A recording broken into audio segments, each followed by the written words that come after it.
Hello friends, welcome back to my YouTube channel free class.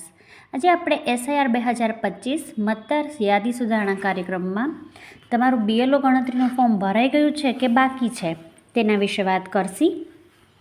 તમે તમારું ગણતરી form તમારા BLOને આપ્યું હશે અને તમારા BLO દ્વારા ગણતરી ફોર્મ જે છે તે આગળ જમા કરવામાં આવ્યું હશે. તો તે તમે કેવી રીતે ચેક કરી શકો તે આજે આપણે આ વિડીયોમાં જોશું. જો તમે આ ચેનલ માટે નવા હો તો ચેનલને સબસ્ક્રાઈબ કરજો અને લાઈક અને શેર કરવાનું ભૂલશો નહીં. સૌપ્રથમ તમારે તમારા ફોનમાં ગૂગલ ઓપન કરવાનું છે. ગૂગલ ઓપન કર્યા બાદ તમારે એક વેબસાઇટ સર્ચ કરવાની આવશે. અહીં ચિત્રમાં બતાવ્યા પ્રમાણે પહેલાં ગૂગલ ઓપન કરીને સર્ચ આપેલું છે ત્યાં ક્લિક કરતાં આવી સ્ક્રીન બતાવશે. તેમાં તમારે વોટર્સ ECI લખવાનું છે.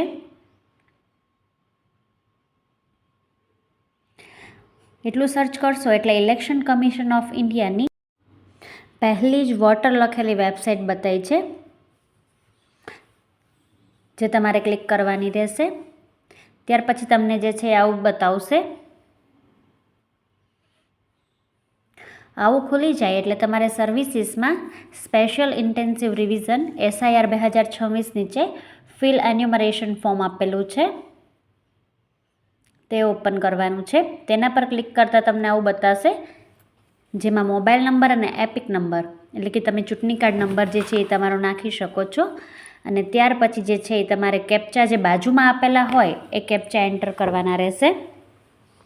મોબાઈલ નંબર અથવા ચૂંટણી કાર્ડ નંબર લખીને આપેલા કેપ્ચા જે છે એ એન્ટર કરવાના રહેશે અને ત્યાર પછી નીચે રિક્વેસ્ટ OTP આપેલું છે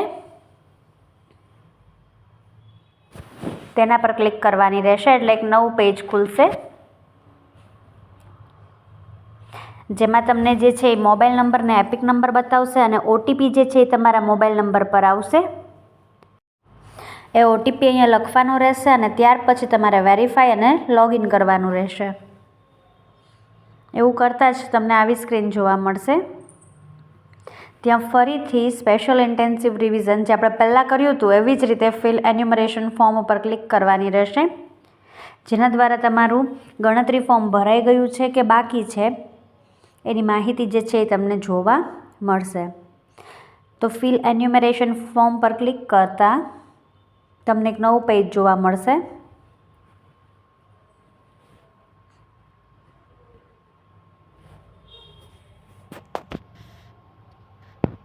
જે આ પ્રમાણે છે હવે બતાવે છે. આવું પેજ જોવા મળશે જેની અંદર તમારે online form submission by elector આપેલું છે કે સબમિશન ફોર્મ થયું છે કે નથી થયું. તેમાં તમારે તમારું રાજ્ય જે છે એ સિલેક્ટ કરવાનું રહેશે. અહીંયા મેં ગુજરાત રાજ્ય સિલેક્ટ કર્યું છે ને ત્યાર પછી એપિક નંબર તમારો લખવાનો રહેશે એટલે કે ચૂંટણી કાર્ડ નંબર લખવાનો છે અને ત્યાર પછી બાજુમાં સર્ચના ઓપ્શન પર ક્લિક કરશો એટલે your form has already been submitted with mobile number આપેલું છે. જો ફોર્મ સબમિટ થઈ ગયું હશે તો આવો મેસેજ લખાઈને આવશે કે ઓલરેડી બીન સબમિટેડ. અને જો ફોર્મ સબમિટ નહીં થયું હોય અથવા તો બાકી હશે હજુ તો આના પછી જે સ્ક્રીન પર બતાવેલું છે એવું બતાવશે. જો બાકી હશે તો આવી સ્ક્રીન બતાવશે. Thank you friends, thank you for watching and subscribe my channel for more update. Thank you.